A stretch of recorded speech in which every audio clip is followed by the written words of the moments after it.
technical problems. And again, thanks for attending this webinar. I'm Susan Gallo. I'm the Executive Director at Maine Lakes Society. We are a statewide lake conservation organization, and we have several programs. Our flagship program is Lake Smart, a homeowner education and incentive program. We work a lot with our Lake Association members. We have Lakes Alive, which is an outdoor education programming effort. It is being revised this summer, and so it'll come out with a different look when all of this all these virus issues are over. We're going to have a different program than what we've had in the past, but it's an exciting time for us for our outdoor education programming. And then we do advocacy in Augusta. So with that, one more slide. I'll just introduce Jeremy. So Jeremy is the Director of Strategic Communications at the Nature Conservancy. I worked with Jeremy at Maine Audubon when he was a communications director there. I was lucky enough to be on the committee when he interviewed. And I know Maine Audubon was really lucky to have him on board. He brought a ton of experience, really creative, new, interesting ways to communicate with the Maine Audubon audience. And everyone at Maine Audubon I know was sorry to see him leave. Last year he moved to the Nature Conservancy, but I know they, I'm sure, are very grateful to have his experience and expertise. He has more than a decade of strategic communications and management experience. He's worked with public, private, and nonprofit sectors. He's worked in education, and most recently before TNC, like I said, with Maine Audubon. So I'm really happy he agreed to come to our conference and then agreed to do this webinar. So Jeremy, I will hand it over to you.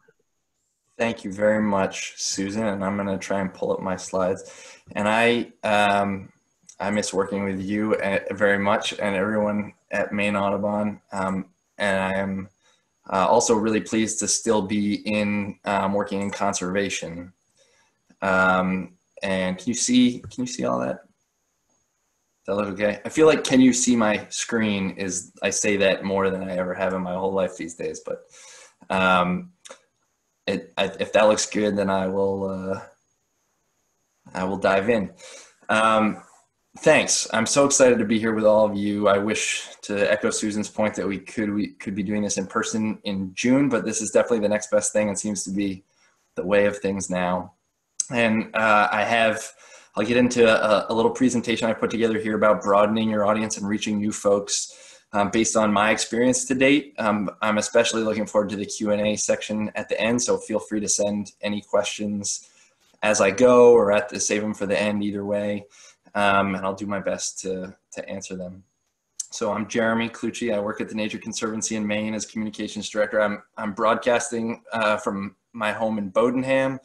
I also was lucky enough to grow up spending summers on Salmon Lake in Belgrade, Maine, and in a cottage that my grandparents bought in the 1940s and that we still have. It's an incredibly special place to us, and my mother still spends, who's on this call, hi Mom, still spend summers up there, and we have our Lake Smart sign prominently displayed on the shore. So thank you to Maine Lakes Society and all of you who are doing such important work to steward and protect Maine's iconic lakes. So we're talking about communications, which is my favorite topic to talk about, and the way I'm gonna try and get into it, I've worked in conservation for about 5 years. I've worked in higher ed and other nonprofit organizations. I've worked in the public and private sector a bit as well. And the goals and messages obviously vary enormously depending on what organization you're communicating on behalf of. But a lot of the principles are pretty consistent. And so I'm going to start with a little bit of a framework for approaching communications that I've developed that hopefully will be useful, just kind of how I think about it at a higher level, and then drill in a little bit to some tactics and tools that I've found to be useful, particularly with limited budgets, which I've often has been my experience to work with, and then give a couple examples, maybe little mini case studies of some things that I've seen work well in terms of reaching new folks. So with that, we'll dive into kind of and then we'll have the Q&A, obviously. We'll dive into the kind of the macro level approach to communication. So This is a metaphor, and it's really about the three most important things that I believe are the most important things when it comes to communicating effectively. And the first of those is messages.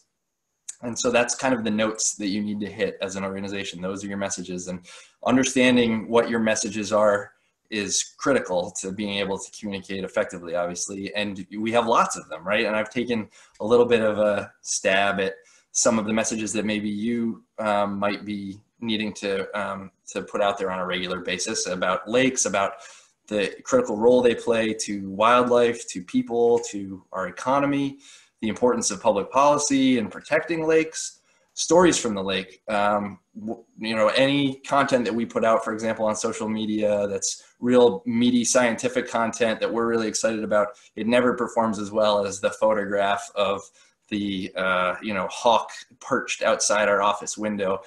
So images from lakes, user-generated content, things like that, stories of what's happening always are really important. In Maine and conservation, we're all working collaboratively, and so sharing what our partners are up to is usually an important message.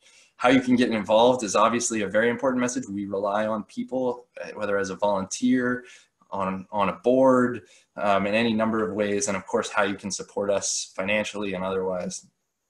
These are some of the messages that maybe you have on your mind that you need to be keeping straight and making sure they all get airtime appropriately. And this is really just scraping the surface. There are, I'm sure, many others. We certainly have many at TNC as well.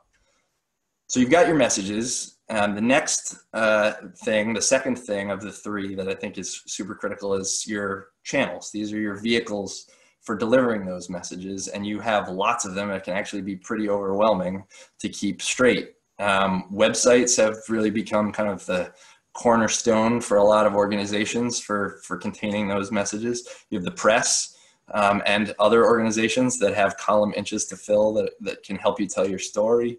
If you're a membership organization, maybe you have a newsletter. We'll talk a little bit more about newsletters as a vehicle. Email is pretty ubiquitous and sometimes too much so, but still a really important channel. Staff presentations can be a great tool. I think of this as outreach, getting in front of other groups that are already gathering, for example, the Maine Lakes Society, and having a chance to tell your story. That can be really valuable. Events can be labor intensive, but also really effective ways of reaching people. Advertising, there are lots of opportunities, usually costs a little bit of money, but sometimes not very much, and there are in-kind opportunities available. And then you have social media, right? So Facebook owns Instagram. They don't yet own Twitter, but who knows? I threw TikTok in here, which you may or may not be familiar with. It's kind of the new social media platform du jour. And actually, I'm going to talk a little bit more about that because we all want to reach young people, and it's one way to do it right now.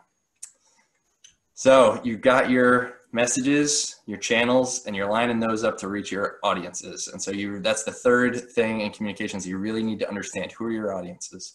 Could be members and donors. We think about them sometimes in the same breath, sometimes a little bit differently. Journalists are certainly an audience. Policymakers are an important audience. Thinking from trying my best to think from a lake association standpoint, boaters, people with lakefront property that you want to reach. Just thinking who has an affinity for Maine Lakes, maybe Maine summer camp alumni could be another potential audience. And then the youths, the holy grail of marketing. How do we reach young people and bring them into our organization? I'm not going to say I have the answer for you, but I've tried some things, and I have a couple ideas that maybe will prove useful. So this is our job as communicators. We take our messages, we understand those, we understand our channels, and we know who we're trying to reach. Our audience is both current and aspirational, and we try and line them all up. And if we do it right, it's a melodious experience, and you can feel it when you're really hitting and you're developing that buzz where people are kind of turning around and they just keep hearing about the work that you're doing. They saw you at an event, and then they heard you on the radio, and they saw something in their Facebook feed, and it just it lines up right. And when you don't line it up, we've all been there too, and you can feel that as well. So we're going for the former more so than the latter. So that's kind of the framework that I have in my head about messages, channels, and audiences. There's a posture, a communications posture that I think you always are holding as an organization. And I always think I'm either on my heels or I'm on my toes or the balls of my feet. And it's being on your heels is definitely, I've spent a lot of time there. It's where you feel really reactive and you're waking up in the morning and you're saying, I got to get a post up. I got to get this message out. Oh, I've been meaning to get an email out. And I think we've all probably been there. My goal has always been to try over time and shift myself forward, get a little bit more on the balls of my feet and spend more time there than I do on my heels. There are things that always are going to happen that are going to knock you back on your heels. But if you develop some systems and do a little bit of communications planning, which is free except for your time, you can get out of that posture and you can be on your toes and be a little bit more nimble and planful, and then you'll be better positioned to seize opportunities. And so that's how I think about it, that kind of rocking back and forth and just trying to get back to my toes as much as I can. So in that vein, how do you do it? How do you stay on your toes more? And I think of this as editorial planning. This is the key sort of foundational element of an effective communications strategy or plan. And so I think it doesn't have to be very labor intensive. I think it's worth doing once a year. Any organization that I'm part of, I would encourage them to pursue. And the key to it is to get as many people in a room or a virtual room as you can who know and understand your organization and your work from as many different perspectives and vantage points as possible. It could be your board, it could be a core group of volunteers, your staff. You can bring different people together. You can do it, multiple times with different groups. And what I do is I put 12 of these easel sheets, sticky sheets up on the wall around the room, one for each month. And I give everybody a marker and we take like 20 minutes or a half hour and we say, what is happening in this month, in each month, in the world, in our organization, events, anniversaries, in nature, that we might consider as an organization talking about publicly and telling the world about. And there are no wrong answers, is what I tell them. There are some wrong answers, but it's okay. We want to get as much information up on these sheets as we possibly can. And it's great. And it gets everybody involved in the process and you get some buy-in. And honestly, I've never done this and not learned something, usually multiple things that I never would have thought of as a potential story. And then you need to synthesize this. It's not done. And so what I do is I turn it into a spreadsheet with one tab for each month. And this becomes our editorial calendar and it's actionable. The rows are stories. If there's a date associated with the story, I put it in there. Figure out who's doing what. We're blessed to have a number of people that I can lean on to help with some of this. I've also worked in one-person shops too. So not everybody's communications calendar will be as robust and some people's will be more robust. Some notes about what we, maybe special places where we tell the story. What do we want to think about? Do we need any photos? And then the furthest column on the right, I always have a note, is this a PR opportunity? Should I think about talking to the press and to helping tell that story? This document becomes our touchstone. We don't tell all these stories every year by any means, but when we sit down and think about on a weekly basis or on a monthly basis or whenever, what's coming up, this really limits surprises. It helps us be on top of things. It helps us know what's coming and think about, all right, it's what might we say on Mother's Day? What might we say on National Endangered Species Day? And so it's like I said, a foundational document that's really valuable to have. So once you have your editorial calendar, you know what stories you're trying to tell, then you've got lots of different ways to tell them. I'm going to talk about a few of those different ways. I'm not going to be able to touch on everything, but one prominent one is email. This is a screenshot from MailChimp, which is one tool that I like that's out there. That's pretty affordable. I think if you have under 200 recipients, I think it's free, although your customization and design options are pretty limited. It's not terribly expensive on a monthly basis for kind of the next level up, maybe about $9.99, I think. Don't quote me on that, but I'm pretty sure that's pretty close. Email takes some work, but it can also be really worthwhile for a number of reasons. For one thing, it has really good analytics. So unlike other, maybe print, for example, which is also can be very valuable, and I'll talk a little bit about newsletters too. With emails, you can see exactly who opens your message, exactly what they clicked on. And so when you're thinking about donors and things like that, it can be really, especially if you have a small list where looking at that data isn't too time consuming, it can offer some really valuable insights into your audience. But like I said, it does take some time. And one thing that I think is really important, I really stress about big emails. I kick the tires as many times as I can and keep sending tests, and I'm always worried that something's going to be wrong. And so part of why I chose this graphic, and I found this on the internet, I don't actually have a gamification email, but right before you hit send on MailChimp, it shows you this sweaty MailChimp finger about to hit the launch button. And that's always how I feel. I'm just like so nervous about it. It feels like a lot of pressure, but they make it really easy to compile the email. And one thing that I think is really important is thinking about what your capacity is and what's a reasonable cadence for sending emails on a regular basis to your list. If you can do it weekly, great. If you can do it monthly, that's fine. If you can do it quarterly, that can be fine too. It's just about something that's sustainable and fits and feels right for you and your organization and the capacity that you have. The other thing to keep in mind with email is how you build your list.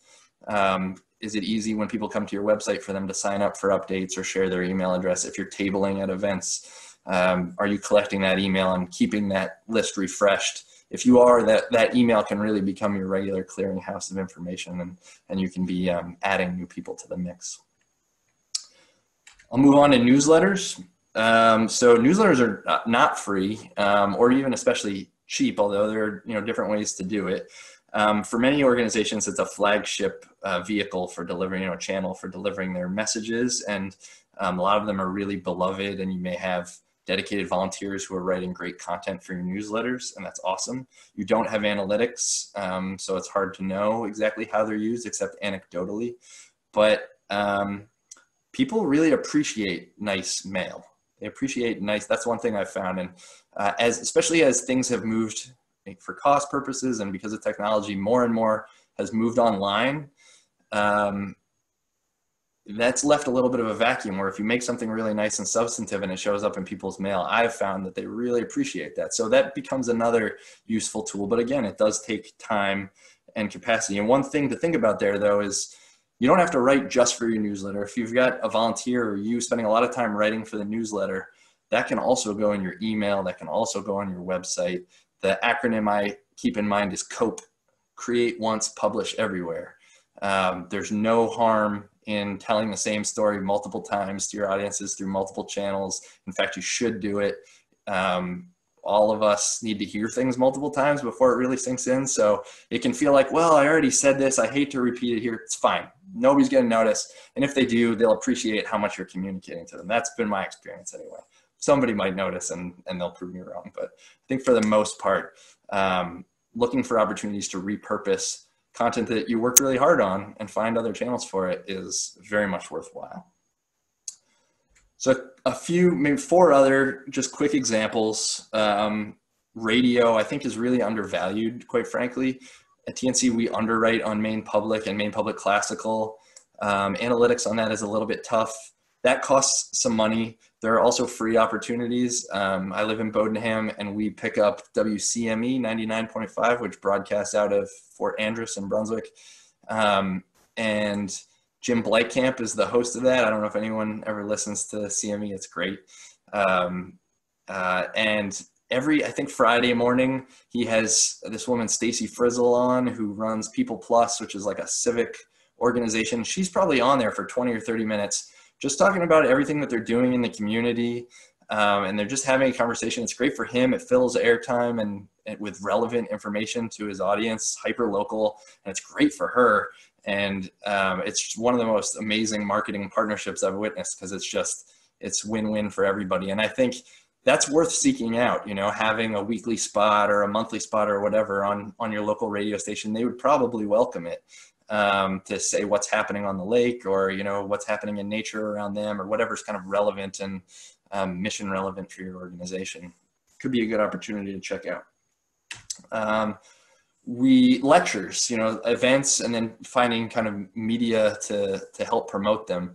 We hosted this Women in Science talk. It was actually hosted at South Portland Public Library last December. And I reached out to Maine Women Magazine ahead of time and said, you know, I think this, maybe your readers would be interested in this. And I knew the editor, and she ended up turning it into this excellent profile of our new director of science that also promoted the event. And it generated a lot more visibility for the event than I would have been able to do through our own channels.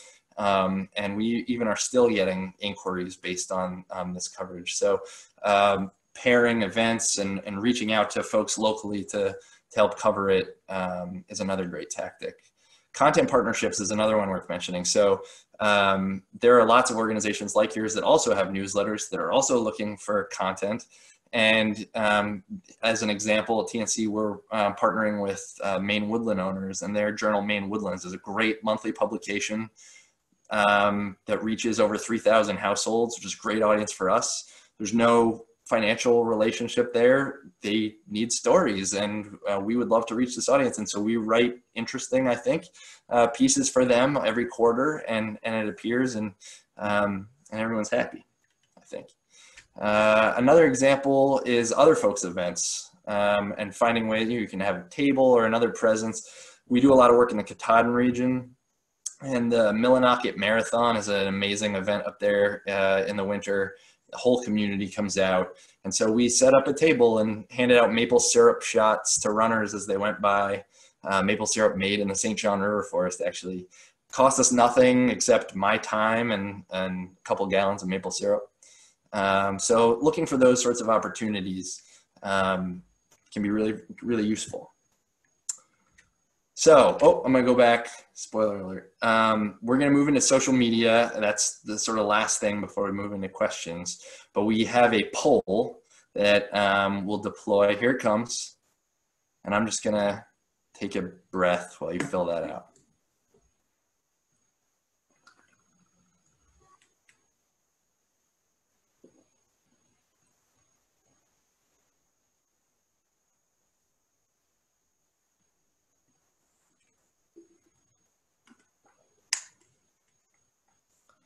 I love this question. I often just ask it to myself. If you were stranded on a desert island with one social media platform, what would it be? Sometimes I'm sick of all social media platforms, but it is where a lot of people are. Facebook crushes it. 73%. Nice. This is really interesting. So to the one person out there who said Twitter, I'm with you. That's been my answer to myself, mostly because I get tons of news and information. That's where I learn most things. But I think most of the world would probably say Facebook at this point. Increasingly, TikTok is closing in on Twitter for me personally, and I'll talk a little bit more about that. Great, thank you for deploying that poll. So social media, you can't in this day and age really have a marketing strategy without a social media presence. And all of the content that we've talked about, articles, stories, photos, blurbs, whatever, they all can find a home in some form on social media and be repurposed there. I also think about finding opportunities to be what I think of as a prudent messaging opportunist. So that's looking at the world, what's happening in the world, and thinking, how can I bring value to this conversation? How can we as an organization participate in this conversation in an authentic way, and in a way that helps, increase our brand and visibility, and helps people in the process. And every organization right now is thinking about that in the context of this public health crisis we're all in. And one of the ideas we had, as everyone was talking about social distancing and physical distancing, was maybe we could, we could help in the traditional marketing model of like, what do we want people to do, and what messages we need to serve up to help them do it. That kind of has gone out the window over the last few months, blessedly, frankly. And it's much more a focus on what do people need and how can we meet them where they are. And we're all in that situation. And so it's easy to understand, what you don't want to see in your feed right now and what you do. And so we've been trying to find ways to inform and engage and help bring people messages that can be maybe funny and useful in the right ways. And so one of those was a series of graphics that we started brainstorming that were like Maine-based reminders about how to keep 6 feet. I keep getting feedback that that is a tiny moose if it's only 6 feet. That we did put or more. Maybe it's a baby moose. We did lobsters. We did 200 wild blueberries. We had a couple others. We had Atlantic salmon. And these were really well received. People got a kick out of them. And I think, people were looking for a little levity too. And then they started kind of taking on a life of their own. Senator King really liked them, and he shared them on all of his social media platforms. We also had sent him this one, which was Joshua Chamberlain, which we didn't share publicly because we decided, that's a little out there. Joshua Chamberlain was 5'9", so we put a fedora on him so he'd reach the 6 feet. He loved it and shared these, and then that led to Dr. Shaw from the Maine CDC sharing them and saying that he always thinks of 6 feet as 15 Diet Coke cans end to end, which I thought was pretty funny and clever. Because he always has Diet Coke during his briefings. And then one night it was on the 6 o'clock news, and it just, we didn't set out trying to achieve this. That would have been impossible, but it just kind of took off because for a number of factors. And throughout all this, my phone was buzzing with new followers, right? And we had a 30% increase in our Twitter followers and over 200 new followers on Facebook. And that's great. This is what brought those folks in. But these are people who are going to see our messages moving forward now and are going to be part of that community and getting those notifications, those stories from us, and seeing us in a new way and being aware of us. And hopefully we can further cultivate that relationship with them. So that's one example. And then this is the last one. I actually have to click over. So this is TikTok. I said we would talk about this. I've been talking about TikTok a lot. I don't know. I should probably stop, but it's very popular. If you have people under 21 in your life, you probably have heard about it. I'm going to try and switch over to this actual TikTok, which is in my browser. Bear with me for 1 second while I figure it out. Here we go. We're going to watch this. This is the Carnegie Museum of Natural History is on TikTok. And here's one of their TikToks. I'm Tim Pierce here at Carnegie. Wait, sorry. I got to make sure. Did I share audio? Share computer sound. All right, let me try that again. The snail. I'm Tim Pierce here at Carnegie Museum of Natural History with another snail joke for you. Where can you find a giant snail? At the end of a giant's finger. I'm Tim Pierce. That's it. That's the whole thing. This has been seen 1.3 million times. It has 230,000 likes, of which 220,000 are probably, people under 21 years old. This account is ridiculous, and it's full of Tim Pierce telling snail jokes, but it's also full of educational content, tours around the museum, tours of, dinosaur skeletons while the museum is closed right now. Behind the scenes look at them cleaning mollusks. And it's hard to know exactly what the impact of something like this is. It's obviously being seen a lot. Is it a lasting impact? Who knows? But I think it's commendable that they're giving this a shot, and so embracing new technology, it can feel like you need to be everywhere, and that can be really overwhelming. I don't think any organization should feel like it needs to be anywhere, but being willing to test out new things, to give it a shot, and to do what they're doing, it can really pay dividends. And so I'll be curious to maybe someday I'll reach out to them and find out if they have any reason to believe this has been time well spent. Even if it's not, it hasn't been a lot of time, so that's good at least. That brings me to the end of my prepared remarks. And so Susan, Drew, I'm happy to take any questions and try to answer them as best I can that have come through. Thank you. Right. Can you hear me? Yes. Okay. That was great. Thank you, Jeremy.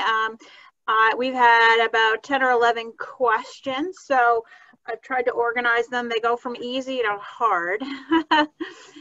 So I'll start with an easy one. One is that everybody loves your slides, and we've had many people want to know if they could get copies of your slides. Oh yeah, happy to share them. I can send them to you after this, Susan, and you can get them out there for sure. And also my email's right here.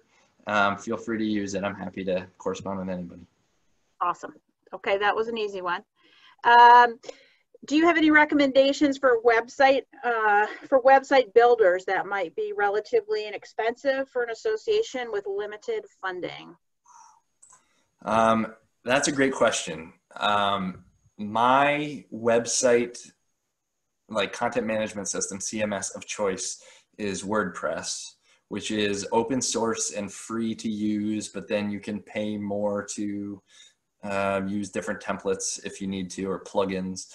But it does, at least ramping it up, does require a little bit of expertise. And I've actually hired people in the past to help with it, because some of it, I've set up simple ones myself, but it's not super user friendly. The website creation landscape has been like revolutionized in the last few years, and I'm actually a little bit out of touch with it at this point. Squarespace and tools like that are kind of the norm at this point. And my understanding, I've spent a little bit of time in a Squarespace site, but not a lot. My understanding is they make it very easy. They do cost a little bit of money though. They're like a monthly subscription model. I don't think it's terribly expensive. They really try and make it available to all sorts of businesses. And so it might be kind of like MailChimp, like maybe it's $10 a month or something. But they take care of all the hosting and the domain name, and I shouldn't throw out numbers. I don't know if it actually is $10 a month, but I know they have tiers, and I know there's an entry level that's not terribly expensive. That if you did go with WordPress, you would probably spend at least that much time being frustrated or trying to get somebody to help. So if I had limited technical expertise right now and needed to set up a website, I would probably look at Squarespace or some of the other tools like it, none of which jump to mind right now, but based on what I've heard from others. Yeah, I'll say I've used Wix. Wix, that's the other one. Wix, which is pretty easy. I am not a website person, but for another nonprofit that I volunteer for, I've got for two actually I've created with Wix, and it's those pre-designed templates do make it pretty easy for that. Let's see. This is any suggestions on ways for associations to obtain email addresses? Maybe they have great email messages to get out there, but how do you grow that audience of emails? Great question. It's not easy. It's like a kind of grinded out process in my experience. Like you get a little here and a little there. Events and in-person events is one area where I would say if you're going anywhere, I'm physically going anywhere on behalf of the organization, we'll be speaking or whatever, don't go without a clipboard with a bunch of blank lines for names and just have everybody sign in. And you do that enough times and it does start to add up. I would say you can always be pointing people, if you have, where do you have followers? Do you have you're struggling to build an email list, but you have good social media presence, or you could lean on them and run a series of posts somewhat regularly, reminding people if they like what they're seeing here, come over here and enter your email address. It should definitely be easy to find on your website. Let's see, can I think of anything else? Some organization, well, you don't want to buy emails, particularly if you're like a hyper-local, focused organization. But I think and if you are very local, and it's going to be tough right now too, because so many summer activities are, big group activities are canceled. That makes it a little bit harder. But, if the library is having a fair, if the boat parade is happening, in Belgrade Lakes, and you have an opportunity to have a presence there, that really is like kind of the bread and butter way to get names. Or if you're hosting an event, for sure.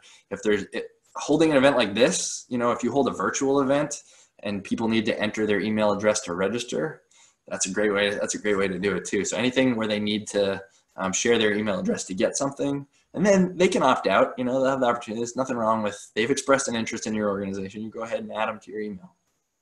Yeah. What about social media preferences by age? Like if you're wanting to target young people, I think we all acknowledge that Facebook is for parents and older people.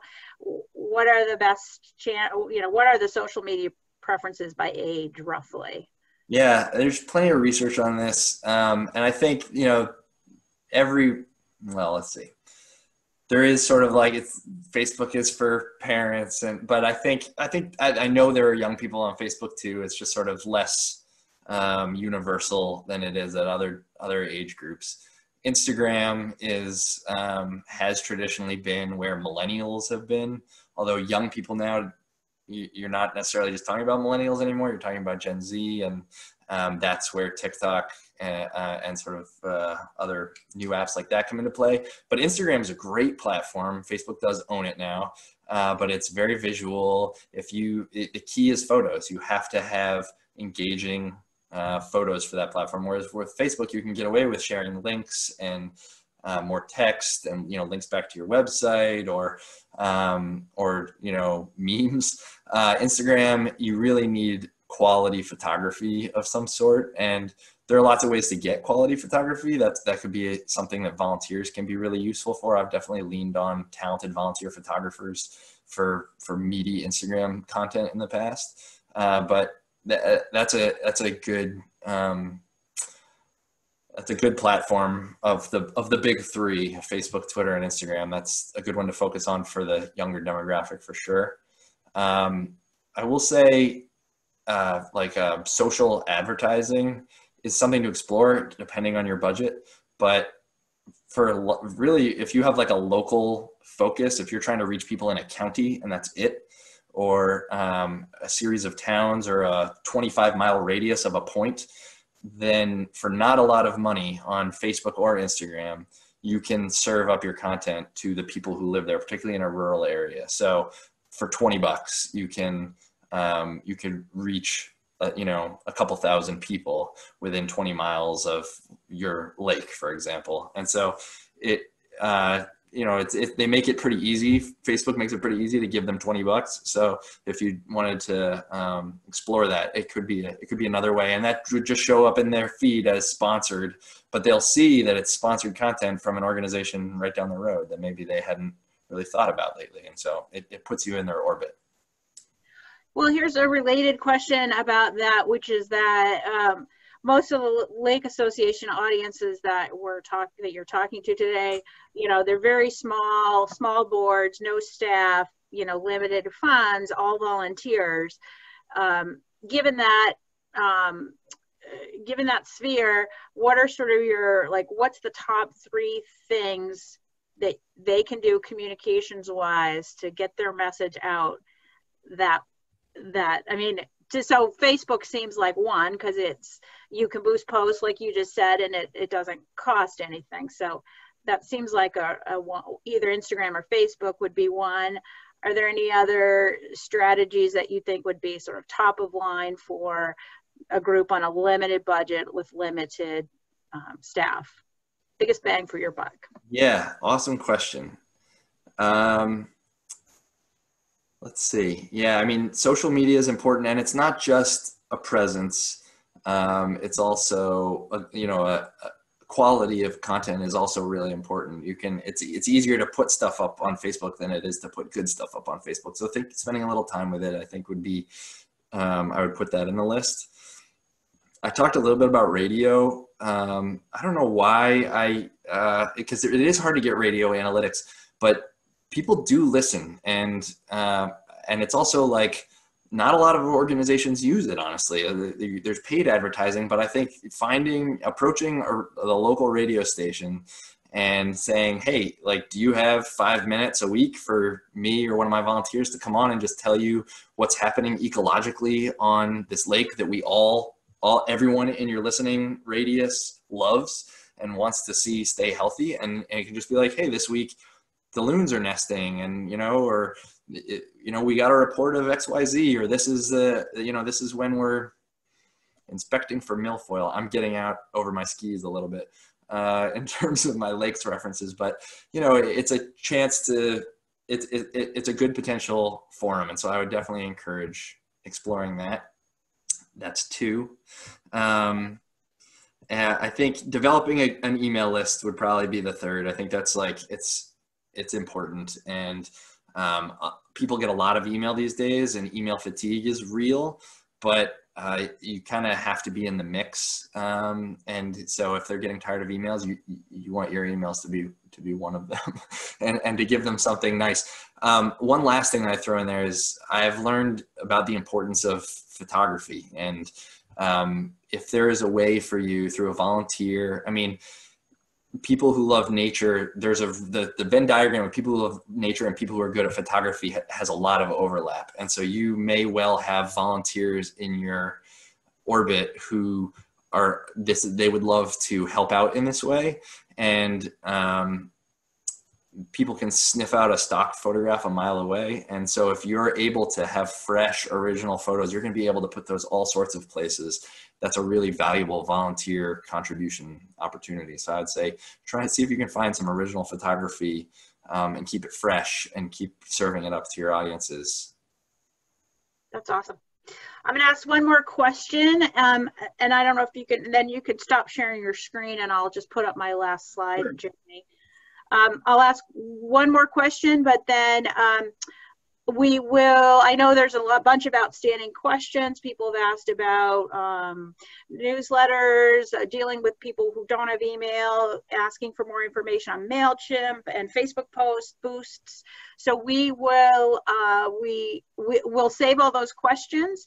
And this is what we did last week. We took all the questions we couldn't answer on live, and we typed up some answers. We're not quite done with them because it was a long list of questions last week. This is a more manageable list, and we will try to get all of them answered and out to you with a follow-up email. So if you've asked a question that we didn't answer, I apologize, but we'll do our best to get everything answered. But one last question, we're coming close to our wrap-up time. We're going to go over just a few minutes, but one question that's come from a couple people is, how do you appeal to, if you're a lake association, you have a message about protecting water quality and keeping your water clean.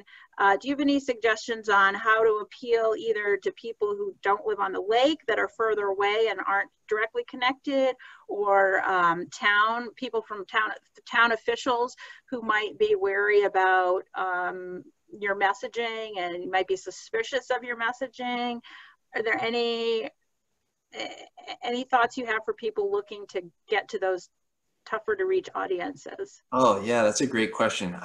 I mean, it'd be a shame if a town official is suspicious of a lake association's messaging, but I can see how, if it feels like you're only communicating with people who own lakefront property and that's your constituency, how that could create a weird dynamic. Excuse me. I think that this comes back to maybe the messages piece, because you need to find a way to connect what you're doing to all the audiences that you need to reach. So how do people who don't own lakefront property use the lake? How do they benefit from the lake staying healthy? Is there a water, is like clean water and public health a piece of this?